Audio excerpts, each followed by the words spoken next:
O falso dom de línguas, um espírito estranho no meio do povo. Texto base, Atos 2, 4, 8, 1 Coríntios 14, 9 e 11, Isaías 28, 11 e 12.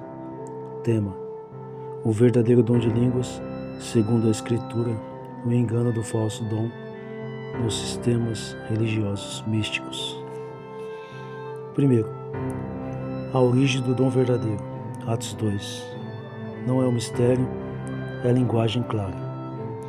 E todos foram cheios do Espírito Santo e começaram a falar noutras línguas, conforme o Espírito lhes concedia que falassem.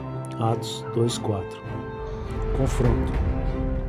O verdadeiro dom de línguas foi o poder sobrenatural de falar idiomas humanos, estrangeiros, reais, para testemunhar o Evangelho a todas as nações. Em Atos 2, os que estavam ali presentes entenderam claramente o que era dito em seus próprios idiomas, como está escrito em Atos 2, 8, 11. Não foi barulho indecifrável, não foi êxtase, nem transe espiritual. Foi clareza, objetivo e soberania divina. Falsos mestres modernos distorcem isso, dizendo que línguas são a linguagem dos anjos. Mas Paulo nunca disse que isso era real. 1 Coríntios 13, 1 é uma hipérbole retórica. Nenhum anjo na Bíblia jamais falou em linguagem confusa. Todos os anjos bíblicos falaram de forma compreensível. Uma pergunta direta: qual anjo na Bíblia falou em balbucios ou sons sem sentido? Resposta confrontadora: nenhum, porque a confusão nunca veio de Deus, mas de Babel. 2. A verdadeira língua edifica o outro, não o ego religioso. Todavia, se a trombeta der sonido incerto, quem se preparará para a batalha? 1 Coríntios 14, 8. Confronto. O apóstolo Paulo corrige o abuso de línguas em Corinto. O problema ali não era o uso do dom verdadeiro, mas a confusão causada por pessoas que falavam sem interpretação. Isso não edificava a igreja, apenas criava espetáculo. Paulo disse que melhor era falar 5 palavras com entendimento do que 1000 em línguas sem sentido. 1 Coríntios 14, 19. Hoje, os cultos místicos exaltam falar línguas como um sinal de espiritualidade superior.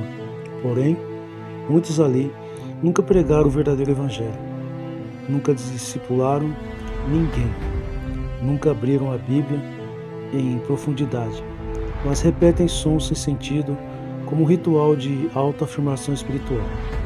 Uma pergunta direta: edifica mais um homem que balbucia em público ou aquele que explica as Escrituras com clareza e verdade? Uma resposta bíblica: a fé vem pelo ouvir, e ouvir pela palavra de Deus. Romanos 10, 17. Não vem pelo ruído emocional, mas pela verdade compreendida. 3. Línguas sem interpretação. Desordem. Deus não é de confusão. Porque Deus não é Deus de confusão, senão de paz, como em todas as igrejas dos santos. 1 Coríntios 14, 33. Confronto. O uso de línguas sem interpretação, sem ensino, sem ordem, é estranho ao Deus da Escritura. Paulo determinou que, se não houver intérprete, que o indivíduo fique calado na igreja. 1 Coríntios 14, 28. Mas o que vemos nos cultos místicos modernos, nos dias de hoje? Gente gritando ao mesmo tempo, ninguém interpreta, ninguém entende nada. E ainda dizem que o Espírito está falando. Não. O Espírito fala pela palavra. E essa palavra é clara, compreensível e jamais contradiz as Escrituras. Uma pergunta direta: quando um sistema permite todos falarem línguas ao mesmo tempo, contrariando Paulo, quem está realmente operando ali? Resposta confrontadora: não é o Espírito de Deus, é a carne ou outro espírito. E isso precisa ser dito com coragem e urgência. 4. A profecia de Isaías cumpre-se em Atos, não nos cultos místicos. pelo que por lábios gaguejantes e por língua estranha falará este povo, e mesmo assim não quiser ouvir. Isaías 28, 11 e 12. Confronto. Paulo cita Isaías 28 em 1 Coríntios 14, 21, para mostrar que o dom de línguas foi um sinal de juízo para Israel. Eles ouviriam línguas estrangeiras, mas não creriam. Era um sinal temporário, para uma época específica. Não era uma prática contínua para todas as eras. A tentativa de manter esse dom como prática normativa hoje é falsificação espiritual. O verdadeiro dom já cumpriu seu propósito. Agora, a missão é pregar em línguas compreensíveis a todas as nações. Pergunta confrontadora.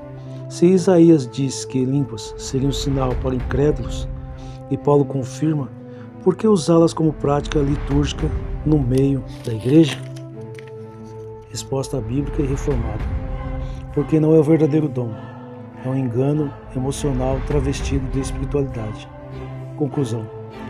Um espírito falso imita para enganar os eleitos. O falso dom de línguas hoje é o eco de Babel. Não o som de Pentecostes. É usado para iludir, manipular, impressionar e controlar. A verdadeira espiritualidade se manifesta na clareza da palavra, no fruto do Espírito e no temor do Senhor. O falso dom de línguas é um espírito estranho e deve ser confrontado com a luz das Escrituras. Amém.